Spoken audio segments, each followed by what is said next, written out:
모습 이대로 사랑하시네.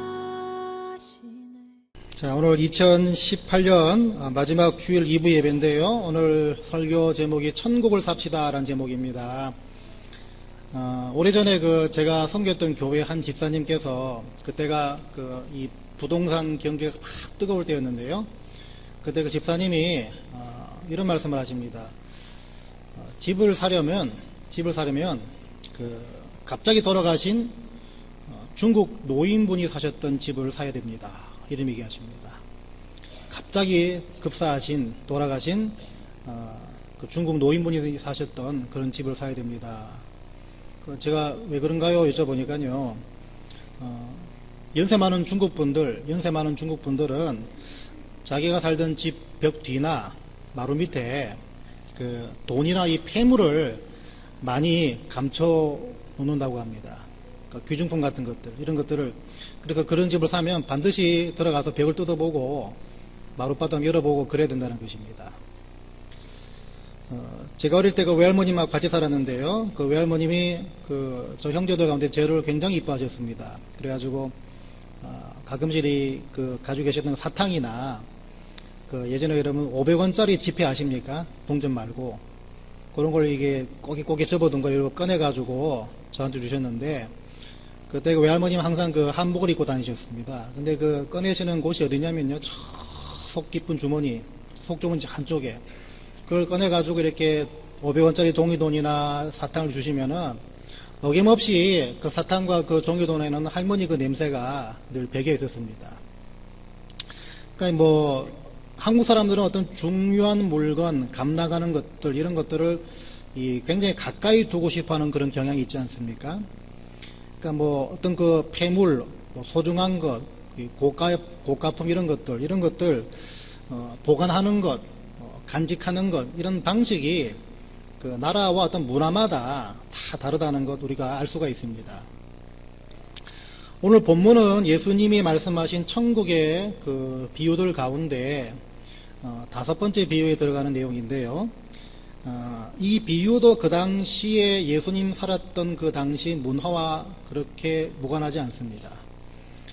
예수님 당시에는요, 지금 같은 어떤 조직적인 은행 같은 기관이 없었다고 합니다. 그리고 그 당시에는 약탈과 어떤 도둑질 이런 것들이 참 빈번했기 때문에 자기 어떤 소유물, 자기 어떤 고가품, 이 귀중한 것들, 폐물들 이런 것들을 실제로 땅 속에 감춰두는 경우가 참 많았다고 합니다. 그래서 예수님의 지금 이 비유를 듣고 있던 그 당시의 청중들, 이 사람들은 예수님의 이 비유가 굉장히 200% 공감이 되는 그런 내용이란 것입니다.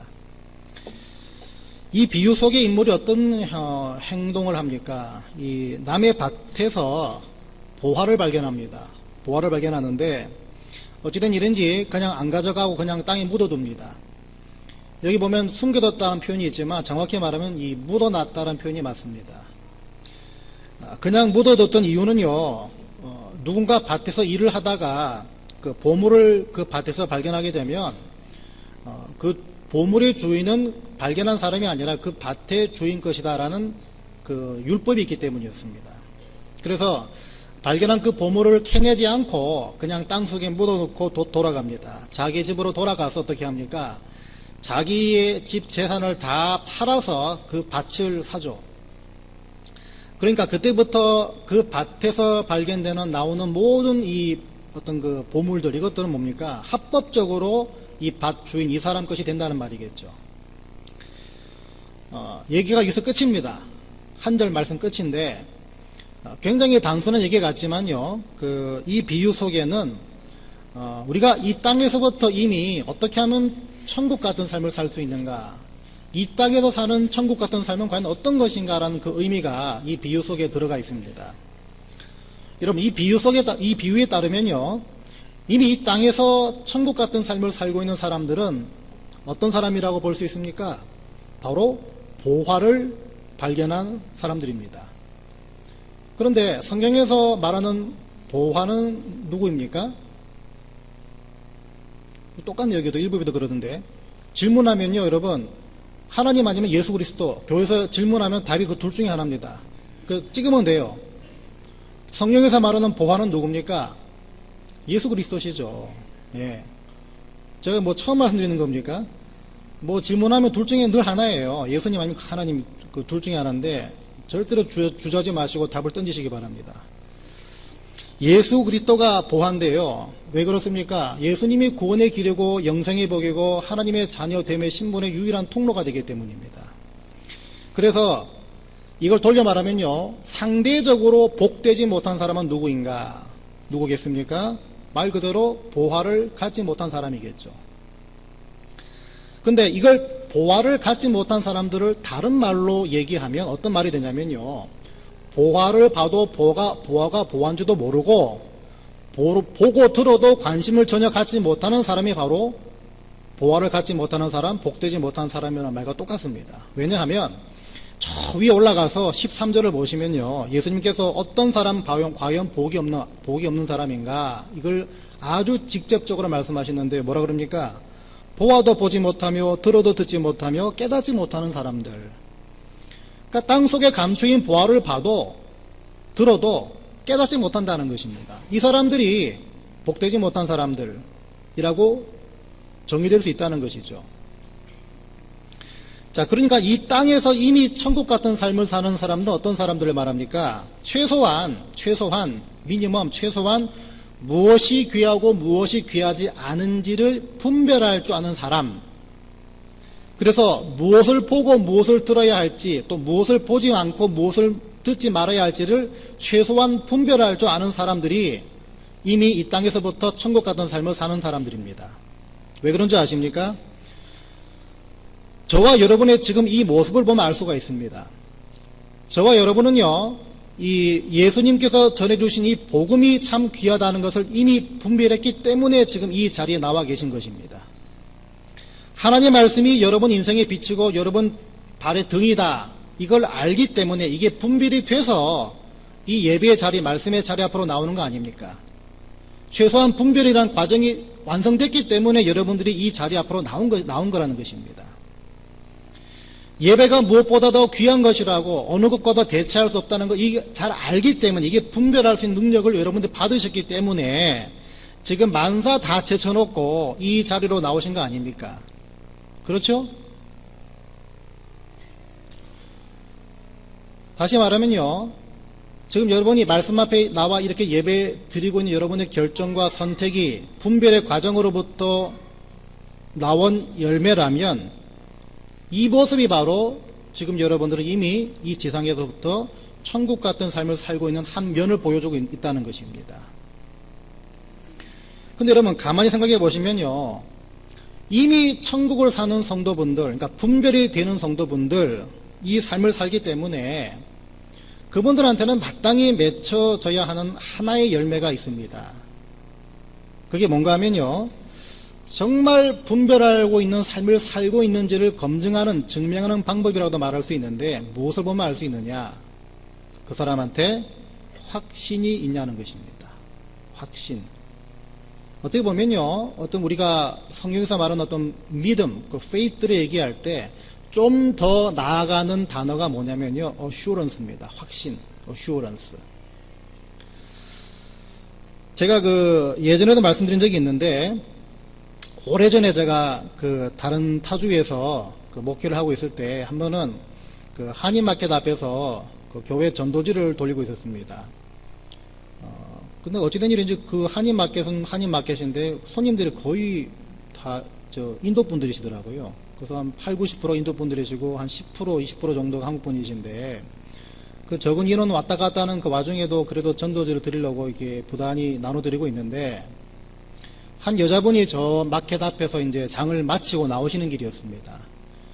그러니까 뭐 대충 분위기 보면 알지 않습니까? 어떤 남자가 이렇게 뭐 이만한 전단지 들고 있고 나눠주는 보니까, 저 또 교회 뭐 나눠주나 보다, 이걸 아니까 저 걸어오시는 거 표정부터 보니까 뭔가 좀 이렇게 말씀을 뭔가 좀 하고 싶은 그런 느낌이더라고요. 그래서 제가 다가가서 전도지를 드리려고 하니까 전도지를 뽑기도 전에 뭐라 말씀하시나 보니까, 저는 남녀 호랭교입니다. 저는 정말 행복해요 라고 짧게 말씀하시면서 주차에 있던 차를 타고 가셨습니다. 짧은 순간에 아유 저는 남녀 호랭교입니다. 저는 정말 행복해요. 충분히 행복해요. 라고 말하시는 그 짧은 순간이었는데요. 그 말투와 그 모습을 보고 정말 혼란스럽고 많은 생각하게 된 계기가 있었습니다. 그게 뭐냐면요. 남녀 호랭교입니다. 저는 정말 행복해요. 그 말 속에 그 말투와 그 행동 속에 단호하면서도 무례하지 않은 어떤 그 눈빛과 어떤 말투와 그 행동이 문득 스쳐 지나가더라는 것입니다. 당황하지 않으면서도 뭔가 확신에 찬 목소리. 그러니까 이게 굉장히 혼란스럽더라고요. 왜냐하면 저는 진리가 뭔지를 알고 분별이 돼가지고 이 전도를 하는데 그 전도 당하는 분, 특별히 남녀 호랭교 교인이란 분이 오히려 더 확신에 찬 목소리로 나는 남녀 호랭교입니다. 정말 행복해요. 라는 말을 해버리니까 뭔가 입장이 바뀐 그런 느낌이 들었기 때문입니다. 감히 말씀드리건대 그분은 무엇이 진리고 무엇이 거짓인지 무엇이 귀하고 무엇이 귀하지 않은지 이거를 분별할 수 없는 분입니다. 그런데 참 이상한 것은요. 그분은 확신과 자신감에 차 있었습니다. 그때 생각했던 것이 과연 목사인 저도 포함해서 마찬가지지만 예수 믿는 사람들 가운데 누가 물었을 때 얼마나 자신 있고 단호하고 하지만 무례하지 않게 공손하게 저는 예수 믿는 사람입니다. 저는 정말 행복해요. 라고 확신과 자신감 있게 말할 수 있는 사람 과연 몇 명이나 될까? 참 역설적이지만요. 그분의 모습을 통해서 한 가지 발견할 수 있는 것이 있었는데요. 여러분 올바르게 여러분들이 분별했다면 여러분들은 확신과 자신감이란 열매가 반드시 맺혀져야 합니다. 왜 그런가 하면요. 목사님 분별하면 됐지 무슨 자신 확신까지 가야 됩니까? 그렇지 않습니다. 이게 왜 그런가 하면요. 성도가 갖는 자신감과 확신은 그 성도의 믿음의 퀄리티를 결정짓기 때문입니다. 가만히 보시면요. 우리 중에는 분별이 됐다고 말은 하고 예수 믿고 있지만 그 예수 믿는 삶이 마치 중환자가 산소 마스크를 쓰고 누워 있어가지고 겨우 연명하듯이 사는 그런 믿음의 모습이 있는 사람이 있는 반면에 어떤 사람은요. 그걸 뛰어넘어서 늘 기쁘고 늘 감사하고 더 나아가서 자신감과 확신에 찬 모습으로 더 나아가서 주위 사람들한테 선하고 거룩한 영향을 주며 사는 사람들이 또 있습니다. 이게 뭔 차이입니까? 자신과 확신이 있냐 없냐 차이 아닙니까? 우리가 분별하는 것으로 끝난 게 아니라는 것입니다. 왜냐하면 그 성도의 믿음의 퀄리티를 결정짓기 때문입니다. 여러분들은 겨우 연명하듯이 그럭저럭 마지못해 그런 모습으로 예수 믿는 삶을 추구하십니까? 아니면 말씀드린 것처럼 자신과 확신 가운데 속에서 다른 사람 타인에게 거룩하고 선한 영향을 주는 것까지 여러분 사는 삶을 추구하십니까? 뒤집어 말하면요. 자신이 없고 확신이 없다. 이 말은 뭡니까? 여유가 없다는 것입니다. 그렇지 않습니까? 불안하고 확신하지 못하니까 늘 여유롭지 못합니다. 하지만 자신이 있고 확신이 있으면요. 세상을 보는 눈이 여유롭습니다. 내 지금 눈앞에 당장 일어나는 애가 아프고 뭐가 안 되고 돈이 없고 건강이 안 좋아지고 지금 당장 일어나는 일에 크게 일희일비하지 않는다는 것입니다. 자신이 없고 확신이 없으면요. 여러분 분별하지 못하고 있는 상태라고 봐도 무방합니다. 여러분에게 어떤 자신감, 어떤 확신이 필요합니까? 많은 확신이 필요합니다. 많은 자신감이 필요합니다. 어떤 거겠습니까? 여러분들이 행여나 어려운 일을 당할 때라도 하나님께서 분명한 목적과 뜻이 있으셔서 내게 이런 시간을 허락해 주시겠지라는 믿음과 자신과 확신이 있으셔야 합니다. 실패하고 힘든 시간을 보내더라도 하나님께서 이 과정을 통해서 내게 더 정금 같은 믿음을 허락해 주시겠지, 회복시켜 주시겠지, 회복의 하나님에 대한 자신과 확신이 있으셔야 합니다. 부족할 때 채워주시겠지, 공급해 주시겠지, 공급자 되시는 하나님의 손길을 의지하고 신뢰하는 그 확신과 그 자신감 여러분 넘치셔야 합니다. 여러분, 세상에 덕이 되지 못하는 교회, 사건, 성도분들 많이 계시지 않습니까? 그로 인해 가지고 하나님 이름이 땅에 떨어지고 뭐 예수 믿어도 별거 없네, 이런 소리 듣는 시대 아닙니까? 그럼에도 불구하고 하나님은 성도와 교회를 통해서 일하신다, 이 자신, 이 확신, 이것이 또 회복되어야 한다는 것입니다. 여러분, 하나님의 값없는 은혜로 예수 그리스도를 구주로 모셨다면 하나님의 자녀된 거 아닙니까? 그러면 천국의 부활의 확신과 자신감도 있으셔야 한다는 것입니다. 이 모든 것들이요, 예수를 믿어도 절대로 머리로 믿지 않고 산 경험과 삶으로 믿는 성도들의 모습이 될 수 있다는 것입니다. 여러분, 분별이 됐으면 이 자리에 나오셨다는 말은 다 분별은 최소한 됐다는 말 아닙니까? 분별이 됐다면 이제 우리가 추구해야 될 것은요, 거룩한 자신감과 확신입니다. 그게 여러분 믿음의 퀄리티를 결정지어주기 때문입니다. 결국은 여러분, 좋은 교회, 건강한 교회는 뭡니까? 사람 많은 교회가 건강한 교회입니까? 그렇지 않습니다.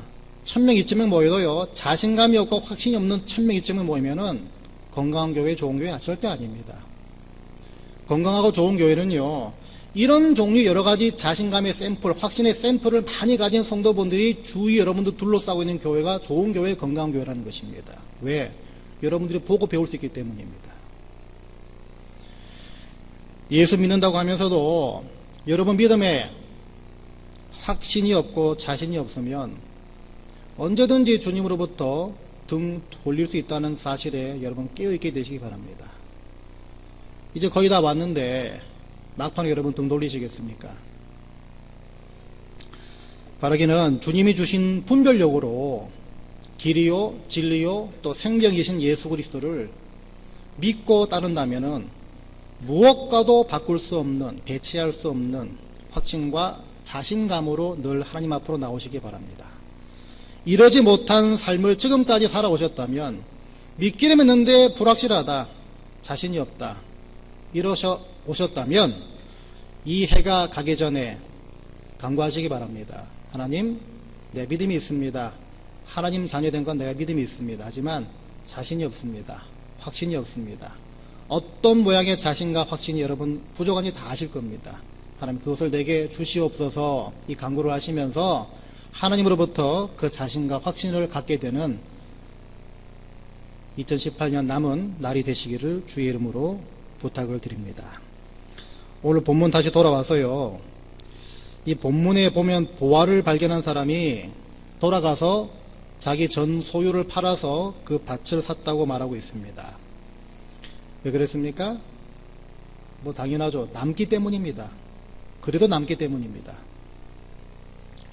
자기 걸 다 팔고 그 밭을 사더라도 그 밭에 있는 보물이 자기가 판 그 재산보다 몇 배는 더 가치가 있기 때문입니다. 이걸 알기 때문이죠. 그럼 여러분, 주님께서 오늘 이 본문에서 이 비유를 드신 목적들 가운데 여러분에게 주시고자 하는 그 가르침의 내용 가운데 하나가 뭐겠습니까? 천국은요, 귀한 것, 가치 있는 것, 소중한 것, 영원한 것을 위해서 귀중하지 않는 것, 잠시뿐인 것, 영원하지 않는 것을 기꺼이 내려놓는 곳이 바로 천국이라는 것입니다. 이런 사람들이 모인 곳이 바로 천국 같은 곳이라는 것입니다. 여러분, 분명한 분별력이 있다면 자신감, 확신이 따라와야 된다 말씀을 드렸죠. 그렇다면 그 자신감과 그 확신은 어떻습니까?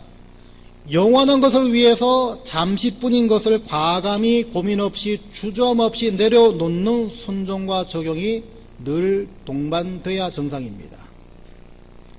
확신이 없으면요, 주저합니다. 확신이 없으면요, 아이고, 이거 내가 지금 이거 붙잡지 못하면 어떻게 되는 거 아닌가.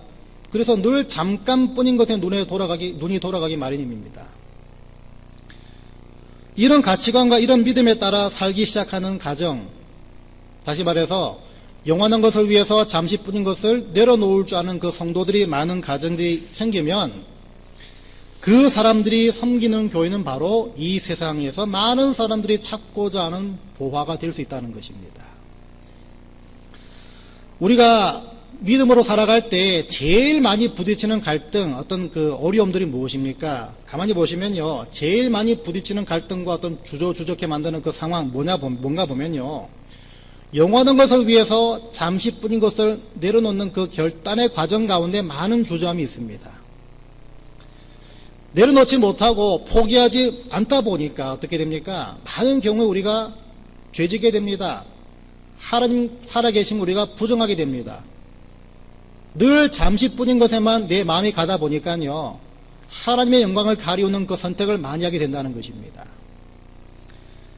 포기하지 못하고 내려놓지 못하니까, 그 잠시뿐인 것을 놓아버리지 못하니까요, 결국에는 예수가 내 마음의 중심이 아니라 내 욕망, 내 바램, 이것들이 내 마음 중심에 떡하니 자리 잡게 되는 것입니다. 왜 그렇습니까? 그걸 내려놨다가는 내가 손해보고 무시당하고 불편하다고 생각하기 때문입니다. 그걸 내려놓게 되면요, 내가 하지 않아도 될 수고를 하게 되고 내가 하지 않아도 될 노력을 해야 된다고 생각하기 때문입니다. 물론 그럴 수 있습니다. 예수 믿기 때문에 손해볼 수 있습니다. 하지만 잠깐 손해보는 것과 영원한 삶을 누리는 것, 여러분 비교할 때 어느 것을 선택하시겠습니까? 성도들이 하나님을 위해서 기꺼이 행하는 모든 수고와 모든 포기와 모든 내려놓음, 거기에는요, 영원한 상급과 거룩한 영향이 된다는 것을 기억하시기 바랍니다. 여러분 어릴 때 소풍 가신 분 다 기억나실 겁니다. 소풍 가면 늘 하는 놀이가 뭡니까? 보물찾기. 보물찾기인데요. 저도 예전에 애들 섬길 때 그 야외 예배를 가면 항상 그 보물찾기를 했습니다. 근데 보물찾기 할 때 어떤 애들이 보물을 제일 많이 찾나 보니까, 어떤 애들이 보물을 제일 많이 찾습니까? 여러분 가만히 보니까 선생님들이 보물 감출 때 몰래 본 애들이 보물을 제일 많이 찾습니다. 근데 그런 편법 말고 정정당당한 방법으로 얘기할 때 어떤 애들이 보물을 제일 많이 찾습니까? 열심히 빠리빠리하게 돌아다니는 애들이 보물을 그나마 제일 많이 찾습니다. 오늘 비유에서 주님께서 의도하신 가르침, 이것이 바로 그 모습과 똑같습니다. 분명한 분별력과 확신으로 가득 차 있으면 잠시뿐인 그 내려놓음의 그 수고를 마다하지 말라는 것입니다. 잠시 내려놓는 그 위험 부담조차 마다하지 말라는 것입니다. 많은 사람들, 믿지 않는 사람 눈에 보기에는요, 그 모든 우리의 내려놓음과 포기가 어리석은 것이고 분별력이 없다고 생각하는 것이고 멍청한 것이라 생각하겠지만, 그렇게 보겠지만 하나님의 시각에서는 그렇지 않다는 것입니다. 네가 잠시뿐인 것을, 영원한 것을 위해서 내려놓는구나, 칭찬받을 일이라는 것입니다. 더군다나 여러분, 보물의 가치를 여러분들이 정말 안다면 잠깐 내려놓고 집에 가서 재산을 팔고 돌아가는 그 수고, 그 노력, 그 번거로움, 이것조차 모든 것이 뭐가 됩니까? 30분인 수고와 노력밖에 지나지 않는다는 것입니다. 하나님 자녀들은요, 이 계산이 빨리 돌아가야 합니다.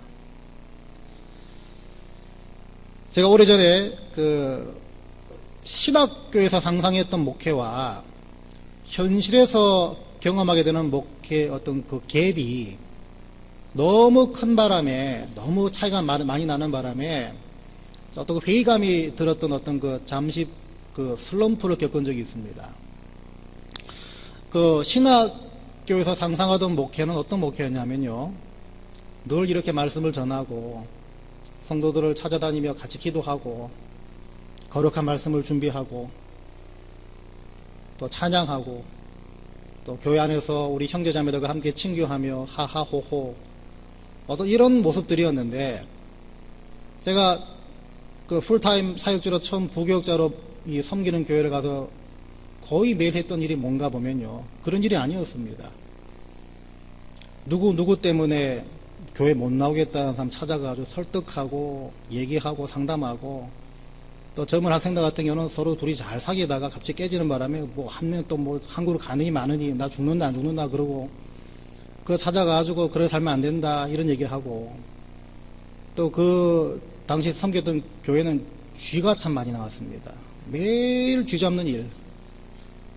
담임 목사님이 참 간이 크셔가지고 생쥐를 이 꼬리를 잡고 뭐 흔드세요. 야, 신목사 이거 봐라 이러면서 교회 뒷마당 뭐 정글처럼 돼 있어가지고 매일매일 나무 깎고 청소하고, 우리 또 장로님도 많이 고생하시지만 또 그 당시는 뭐 교회 뭐가 고장났다 그러면은 또 천정지붕사유 들어가가지고 또 고치고 있고.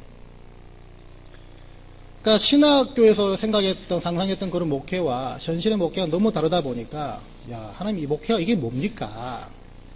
이런 회의가 들었던 슬럼프가 있었습니다. 제가 예전에 말씀드린 것 같은데요. 한 번은 그 새벽 기도 가운데, 내가 이러려고 신학교 나왔습니까, 하나님? 뭐 여러 가지 좀 불평 아닌 불평을 하고 있을 때, 하나님이 조용히 제 마음 가운데 이런 생각을 집어넣어 주신 것 같습니다. 무슨 생각이냐면요. 야, 신목사야, 내가 너한테 저 오지에 있는 선교지에 가라고 해도 너는 가야 될 거 아니냐. 이보다 더 험하고, 이보다 더 위험하고, 이보다 더 더러운 일을 내가 하라고 해도 너는 해야 될 거 아니냐. 그런데, 그나마 이 일을 하는 것이 얼마나 감사한 일이냐. 이런 식으로 찾아오셨습니다. 이런 식으로 말씀하신 것 같았습니다. 이런 생각 주시더라고요. 그 생각하게 되니까요, 그 이후부터 이런 뭐 목회자가 뭐 희생한다, 목회자가 고생한다, 목회자가 수고한다, 헌신한다, 이 개념이 저한테 완전히 사라졌습니다.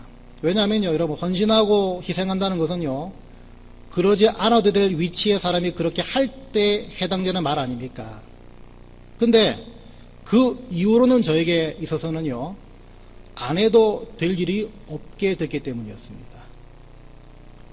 왜냐하면 그것 자체가 아무것도 아닌 일 자체, 그 당시에 과거에 뭐 이런 일까지 해야 되나 그렇게 여겼던 그 일 자체가 따지고 보니까 영원한 상급을 위해서 잠시뿐인 일이기 때문입니다.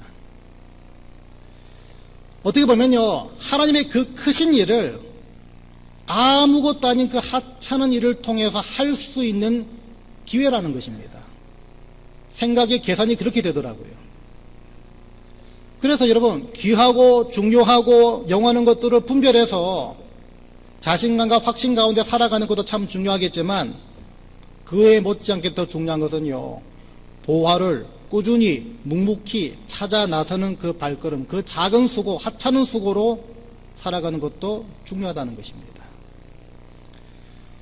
여러분들이 지금 섬기는 모양, 헌신하는 모양들 아무것도 아닌 것 같고 귀찮은 일 같지만 한번 생각해 보십시오. 김집사야, 이장로야, 내가 너한테 이보다 더한 일도 하라고 하면 너 해야 될 거 아니냐. 근데 그나마 이렇게 하는 게 얼마나 감사한 일이냐. 이렇게 설득해 오신다면 우리는 두 손 두 발 다 들어야 됩니다. 그리고 그 시간 이후부터는요, 아, 그래, 이 일조차도 하나님의 큰 일을 위해서 할 수 있는, 참 쉽게 접할 수 있는 작은 기회구나. 계산과 생각이 이렇게 바뀌어야 된다는 것입니다. 작은 수고를 기쁨과 감사로 할 수 있는 것은요, 절대적으로 영원한 것을 위해서 잠시뿐인 것을 내려놓는다는 그 의식이 충만할 때 생길 수 있는 것입니다. 그런 의미에서 여러분에게 잠시뿐인 수고를 하나 권면해 드리고 싶습니다. 그게 뭐냐면요, 새해에는 여러분 예배와 모임에 힘쓰시기 바랍니다. 아멘 안 하신 분과 제가 눈이 마주쳤는데요. 여러분, 간절히 찾는 그 수고를 마다하지 않는 사람한테는요, 하나님께서 보화를 보여주십니다. 이게 44절의 포인트입니다. 그래서 여러분, 새해에는요, 주일 예배나 수요 예배나 성경 공부나 토요 새벽 기도회나 이것이 모두 다 땅속에 감추인 보화로 여겨지게 되시기 바랍니다. 그럴 때 붙잡고 품어야 할 것들과 내려놓고 포기해야 될 것들, 다시 말하면 영원한 것과 영원하지 않는 것, 이것이 뭔지를 분별할 수 있는 그 실력들이 생길 줄 믿습니다. 말씀 앞으로 나오는 시간과 그 보와 같은 자리를 위해서라면 자기의 모든 소유를 다 팔아서 땅을 산 사람처럼 그 심정으로 돌아가셔서 1차적으로 여러분들의 시간을 내려놓으시기 바랍니다. 여러분 것이 아닙니다. 하나님이 여러분한테 예배 드리라고 허락하신 시간입니다.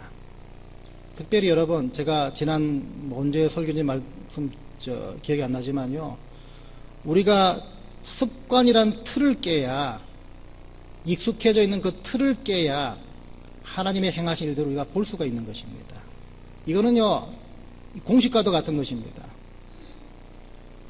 예배의 자리가 여러분 삶 가운데 분명한 보화로 고백되어지고 그렇게 인정이 되어진다면요, 여러분들의 시간을 내려놓고 포기하는 게 어렵지 않게 됩니다.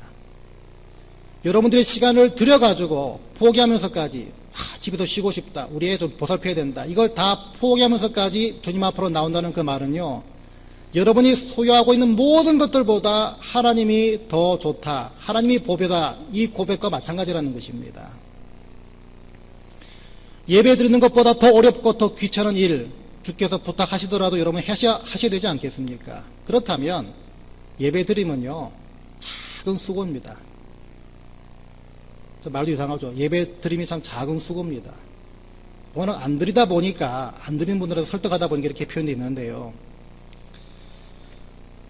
하나님께서 예배 때마다 여러분과 여러분 가정에 부어주시는 음성을 듣는 내년 한 해 되시기 바랍니다. 영원한 것을 붙잡으셔야 합니다. 오늘 말씀드린 거 두 가지인데요, 예수 믿는 분별력 있다는 것은요, 자신감과 확신이 따라와야 되는 사안입니다. 그래야 여러분들이 어정쩡한 삶이 아니라 선하고 거룩한 영향을 주며까지 살 수 있는 모습으로 자라날 수가 있는 것입니다. 두 번째는요, 그 분별력으로 영원하고 귀한 것, 그것을 위해서 잠시뿐인 것, 이것을 내려놓는 수고를 마다하지 마시기 바랍니다. 그럴 때 주님이 여러분과 여러분 가정, 그리고 우리 교회를 많은 사람들이 흠모하고 찾고 싶어하는 세상의 보화로 만들어 주실 줄 믿습니다. 이 경험이 경험되어지는 내년 2019년 다 되시기를 주의 이름으로 간절히 축원드립니다.